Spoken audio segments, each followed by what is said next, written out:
Hi guys, welcome back to a new video. Again, apologies for the long wait, it's been one of those things again, but that's beside the point. So in this video anyway, we will be taking a look at my time at Hat Green 2023, the September event. So sadly I missed the one in April. I think I was at another event at the time, and the one in September the year before was cancelled sadly, but it was due to the passing of Queen Elizabeth II. So that's why that one was cancelled. So I haven't been to an event in a hot minute, so or a hot second even. So it's been nice to get back into it. It's been a great event. I managed to break out my Northern Ireland or Operation Banner 1969 kits, etc. So that's really good to do that. And I got to see some people who I haven't seen for a while and who are all good friends as well. People like Simon Moore, Connor, Levi, who really kindly gave me a lift to Hat Green as well, so that was really appreciated from here as well. And people like Luke and Dave and also Lucy, who has been running Hat Green, well, the Soviet Threats, and been manager of Hat Green for a long time now. And it's sadly her last event there, because she's moved on to a different job now, and all the best with her. She's been amazing. She's been such a good friend and just an amazing host, and I just want to say thank you so much and all the best and Godspeed.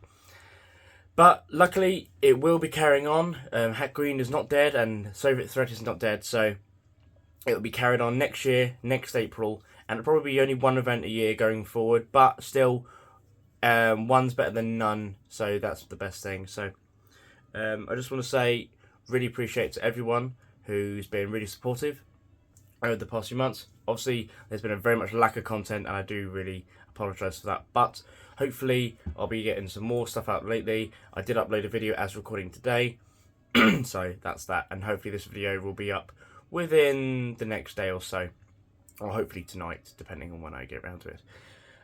But beside that, I'll put some links in the description below. I'll reiterate that at the end of the video as well. Links in the description below to some other people's channels, like Dave, for example. He does a lot of civil defence stuff, so I'll put links to that as well. I'll put links to Simon's channel if you haven't known him already, Rifleman more obviously, down below. Oh, also one of the other guys I popped in was Adam Pryor. Great guy, and really good to talk to him again. I saw him last at Yorkshire Wartime, so that was really good to see him again.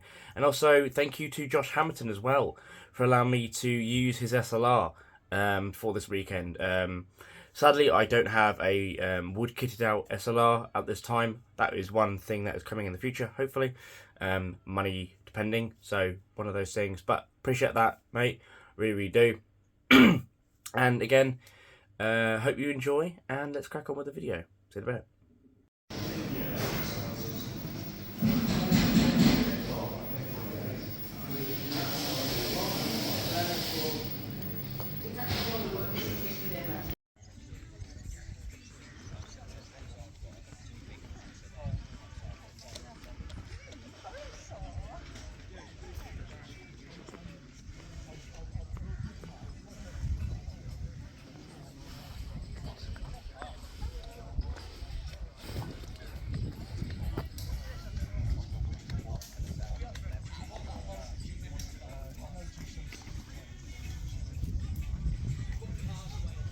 Qu'est-ce que tu fais? As well. I think Josh says he wants one. How much was that? 25. Do you know, I think a few months back, I beat it Gordon Carr, sort of release one of those. And I looked at the best buy is only one of them. Was all in everything. I can't remember what it was. Sort of now my interest is. I mean, if you think it's funny, you know, sometimes you go back and discuss them, don't you? Yeah. And a few months later, you know, sort of somebody pops up and you think, well, you know, pops on you one of those. Yeah. And you kick yourself for not buying it because you saw it. Oh yes. You've done that sometimes. Oh yes. Many times. That's another one, you've got to take that. I've got to try to fit it in. Yeah. Might have to.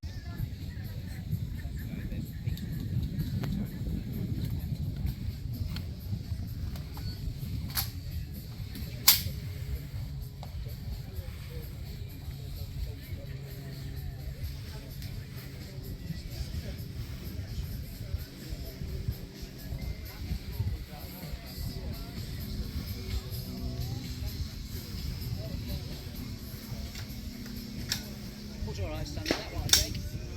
It was alright standing in that one.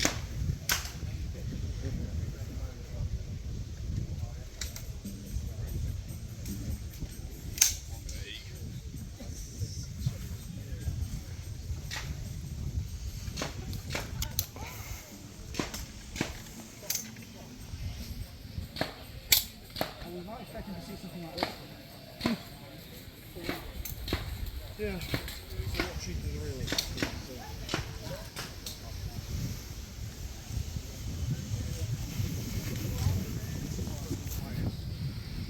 Yeah, I saw that. So the 50 pounds.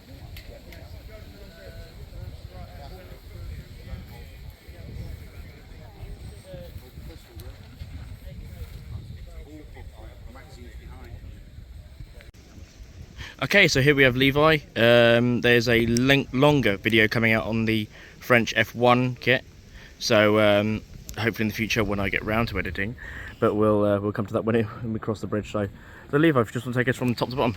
Yeah, as I said, this is the French F1 kit. Predominantly this came out in the 1980s, so this is the sort of generic French look for the 1980s.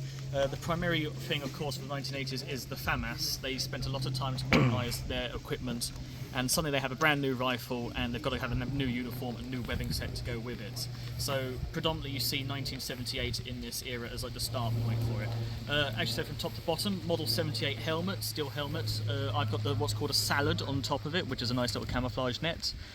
Surprisingly, it's actually one of the most comfortable helmets I've worn. Not the most comfortable, but it's actually pretty comfortable. I can concur on that. Yeah. Moving down, I've got the lightweight jacket with a nice little brassard to say I am French. Jacket's 4 pockets, 2 zips, 2 waist pockets. A lot of the troops, from what I've been able to see, like tucking the jacket sort of underneath itself because it's elasticated, and this sort of trend led to what would become known as the la veste courte, which is the short jacket, which is the one without the waist pockets, and this predominantly led into what's known as F2 with the camouflage not having any waist pockets at all, so sort of influential for the modern era of the French as well. Then I've got the trousers, fairly lightweight trousers, not the best trousers, not the worst trousers either. The main thing about the actual material in use is that the previous uniform was a bit expensive, and with the budget crisis they cut the material quality down. And then I've got BM65 boots. I think this pair in particular might be gendarme boots, but they're black boots and they're Ranger style, so they have a wraparound on the side.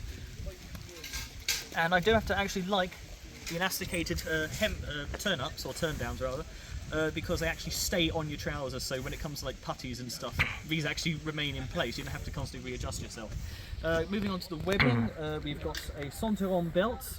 In particular, if you're doing French kit, you want the metal buckle for the 1970s, for the F1 kit. Then I've got 2 porte-chargeurs, as they're known, with space for 6 magazines. A little torch on the side, goes on this side because in France when you're walking on the road, torches to go against traffic. This would be a cleaning kit, which I haven't yet to find. Then I've got the gas mask bag, or respirator pouch, whatever you want to call it. ANP 51/52 is the name you see most of the time. The gas mask hasn't really changed in about 50 years. They've only comparatively recently in the 2000s updated the bag and the gas mask. What else have I got? Oh yeah, on this side, reminiscent from the American experience in the Second World War, grenade pouches to strap around the leg. Water bottle, pretty good water bottle, empty at the moment because it's been a hot day, but pretty good water bottle as well. And then on the back, of course, got the lightweight backpack, and there'd be a number of other smaller things as well, like the mess tins and NBC suits and all the rest of it. But predominantly this is what a French soldier would have looked like in combat in the 1980s, be it in France, be it in the French occupation of Germany or Berlin. Awesome. Cheers, Levi. Thank you very much. De rien.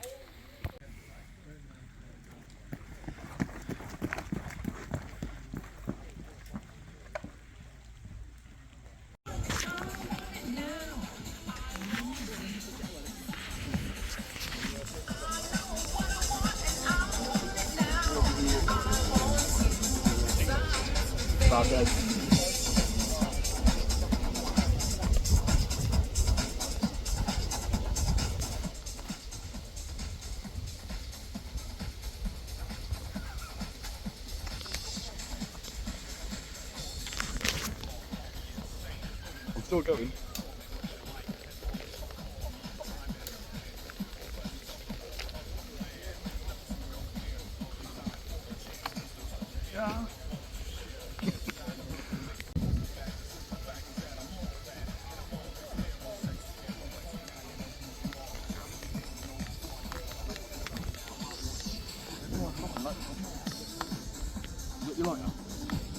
Listen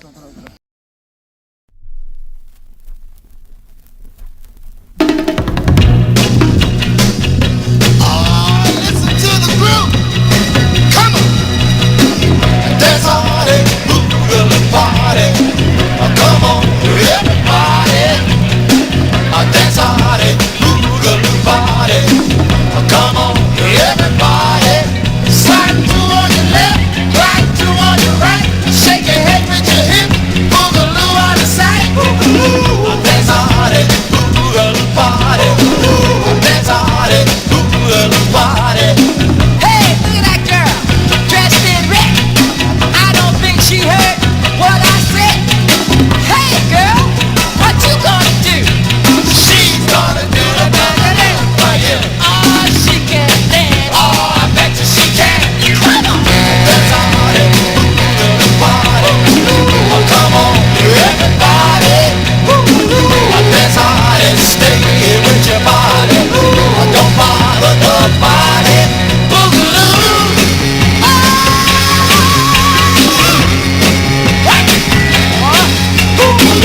Dance party, boogaloo party.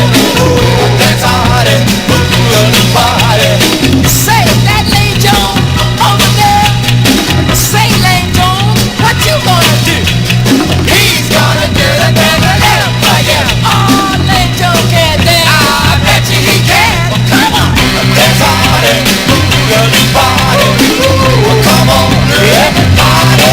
Dance party, stay with your body. Don't bother nobody.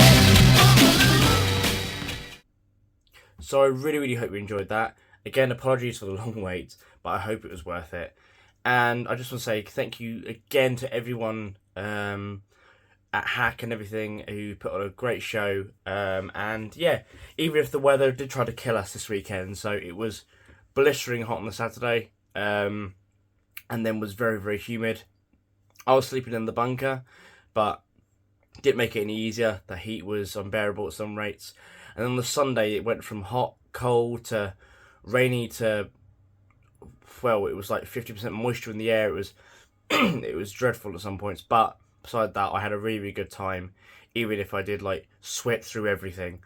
So yeah, it's been fantastic. As I said, I'll put the links in the description down below to all relevant media, etc., including if you want to get involved with my group or just any tips, tricks and everything. So Tigers on Patrol, I did a live stream a short while ago, about a month or two ago now, basically going over some bits of the group. It was set up last August and it's been going from strength to strength, and next year is looking to be bigger and better. So if you want to help out with that, I'll put the link to the Instagram down below, also to the Facebook, but the Instagram is mostly where everything happens. And you can get fairly regular updates of when we're doing shows, what ones we're doing, etc. So yeah, if you want to get involved directly or indirectly, that would be much appreciated. So if you really want to help us out, that'd be the main place to go. Really appreciate that. The channel itself, I don't do Patreon or anything like that. Maybe sometime in the future, but that's not for this time. So the way you help out the channel and help out me or whatever it may be is liking and subscribing, and also commenting down below, because that's what really helps us. So thank you so much again. So I hope you've all enjoyed. Again, rambling on again, and I will see you guys in the next one. Take care, guys. Bye. Also, one quick thing before I go, actually. Big thanks to a couple of people. Again, I said thanks you to Levi. Give me a lift down there. I would never have got there if it wasn't for you. Also, thank you to Josh Hamilton for lending me your SLR, because some of the pictures and some of the kit would not have been incomplete without it. So thank you so much. Really appreciate it. And some other amazing things as well. Thank you to Andrew Johnston. He gifted me some really lovely things. I just want to say thank you so much. It was very generous of you, and it was good seeing all of you again. And yeah, so thank you again, and bye for now.